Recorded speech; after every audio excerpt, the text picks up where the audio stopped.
கோயம்புத்தூர் ஊடக சகோதரர்கள் உங்கள் அனைவருக்கும் என்னுடைய அன்பு கலந்த வணக்கங்களை தெரிவித்துக் கொண்டு, மாண்புமிகு பாரத பிரதமர் திரு நரேந்திர மோடிஜி அவர்கள் இரண்டாவது முறையாக தமிழகத்திலிருந்து ஒரு ராஜ்யசபா உறுப்பினராக ஆக்க வேண்டும். மாண்புமிகு மரியாதைக்குரிய திரு நட்டாஜி அவர்கள், மரியாதைக்குரிய திரு உள்துறை அமைச்சர் திரு அமித்ஷாஜி அவர்கள், மரியாதைக்குரிய திரு சந்தோஜி அவர்கள், அதே போல் மத்திய பிரதேசத்தினுடைய முதலமைச்சர் திரு மோகன் யாதவ் அவர்கள், முன்னாள் முதலமைச்சர் திரு சிவராஜ் சிங் சௌகான் அவர்கள், மத்திய பிரதேசத்துடைய பாரதிய ஜனதா கட்சியினுடைய தலைவர் திரு வி.டி. சர்மா அவர்கள், நம்மளுடைய மாநிலத்தினுடைய தலைவர் சகோதரர் அண்ணாமலை அவர்கள் அனைவருக்கும் என்னுடைய அன்பு கலந்த நன்றிகளை தெரிவித்துக் கொள்ள இந்த நேரத்தில் கடமைப்பட்டிருக்கின்றோம்.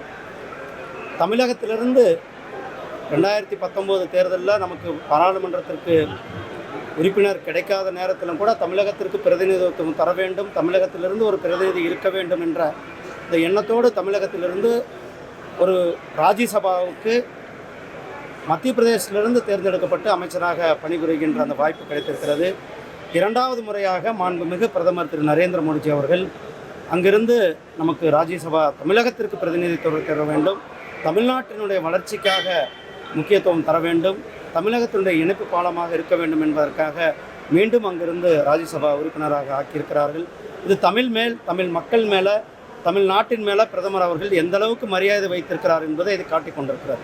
நம்முடைய மரியாதைக்குரிய பிரதமர் திரு நரேந்திர மோடிஜி அவர்கள் எங்கு சென்றாலும், உலகத்தில் எந்த மூலைக்கு சென்றாலும் தமிழகத்தினுடைய பெருமை, தமிழ் இலக்கியங்களுடைய பெருமை, திருக்குறளுடைய பெருமையை எடுத்து சொல்லுவது, அதே போல் தமிழகத்திற்கு மட்டுமே கடந்த 10 ஆண்டுகளில் கிட்டத்தட்ட 11 லட்சம் ரூபாய் நிதியானது தமிழகத்தினுடைய வளர்ச்சிக்காக ஒதுக்கியிருக்கிறார்.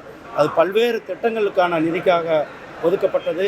அந்த தமிழகத்தினுடைய மேம்பாடு, இன்றைக்கு தமிழகத்தினுடைய வளர்ச்சி மிகப்பெரிய அபரிதமான வளர்ச்சி. மத்திய அரசாங்கம் இங்கு உள்கட்டமைப்பு வளர்ச்சியை செய்து கொண்டிருக்கிறது. நம்முடைய பிரதமர் திரு நரேந்திர மோடிஜி அவர்கள் செய்து கொண்டிருக்கிறார்கள்.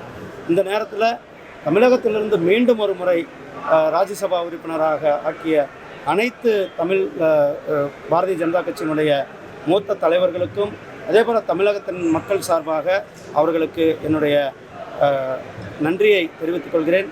நன்றி, வணக்கம்.